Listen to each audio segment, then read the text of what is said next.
All right. First and foremost, I want to start off giving all praises to Yahweh, Bahashim, Yahweh Shai, Bahashim, Rakakodash. Double honors to the apostle of Great Millstone, who told me 100% truth. Let the Lord's name, peace, safety to the Akim out there pushing his truth and knowledge into the four corners to get that into the hopeful elect until they sealed. All right. Back again with another warning. You know how it is. Ezekiel 5 and 16, straight to the point. I'm not going to keep you long here. This is the Lord speaking. When I send upon them the evil famine, it's talking about the Israel, evil arrows of famine, and which shall be for the destruction, and which I will send to destroy you, and I will increase the famine upon you, and I will break your staff of bread.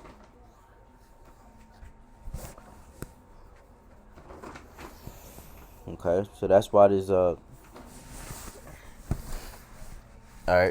so bottom line is, the Lord is bringing famine.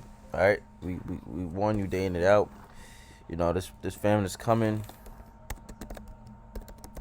Food shortages are on the rise. Once again in America, alright?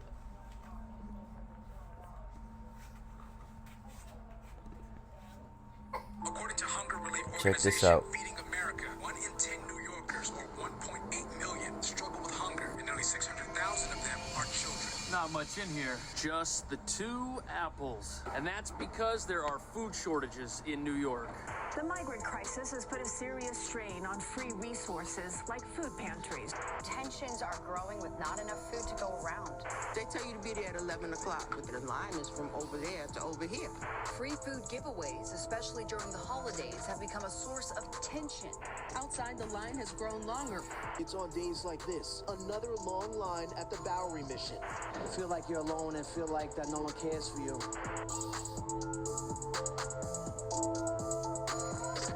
So how can the largest city in the United States be experiencing food shortages and an inability to care for its residents? Well, a lot of New Yorkers are struggling right now, and a record 140,000 asylum seekers have come here from incredibly tough places, and that crisis is likely to cost the city $12 billion over the next 2 years. And for this reason, New York City is running out of everything, and every resource is in short supply. First, asylum seekers were able to stay in hotels, and now only disaster relief centers like Floyd Bennett Field are available. And on top of that, the mayor has asked every agency in New York to reduce its spending because the city has to save $6 billion each year for the next 2 years, which could result in less trash pickup and less police, less firefighters, and reduced school programs. And sadly, less food for the neediest of New Yorkers who are already struggling with astronomical rents and a sky-high cost of living.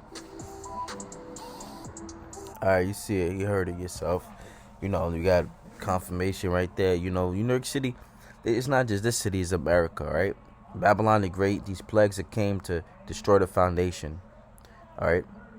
So there's no food. Alright, people is going to be going to chaos, alright? So this is the Lord, Yahweh Shem Yahweh judgment. Alright, he's deciding to send those plagues, and those plagues is not going to return until they come upon this earth. Let's get that.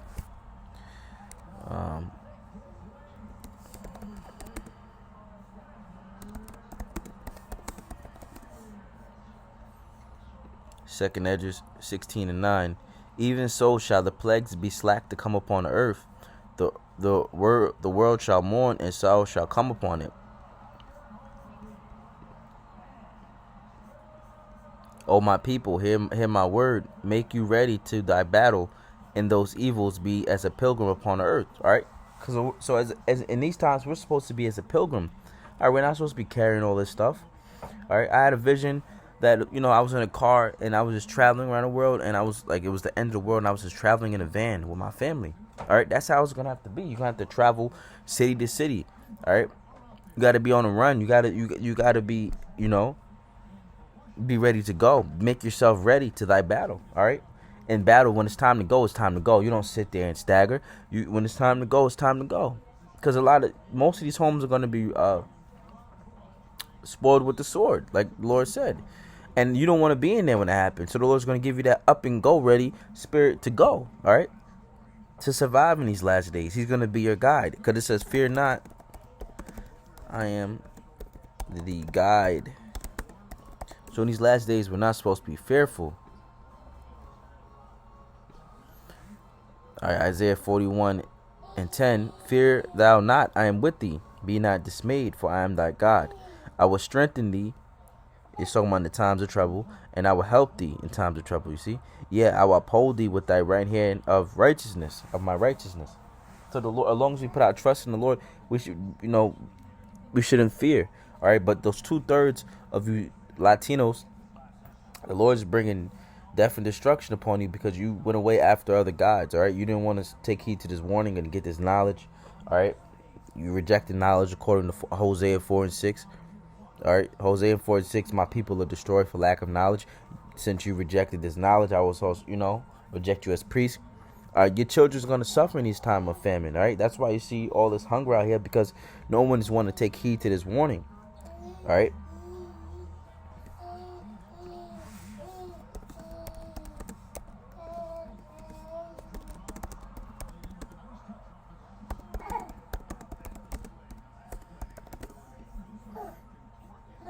1 Chronicles 7:14. If my people which are called by my name shall humble themselves and pray and seek my face and turn from their wicked ways, then will I hear from heaven and will forgive their sins and will heal their land.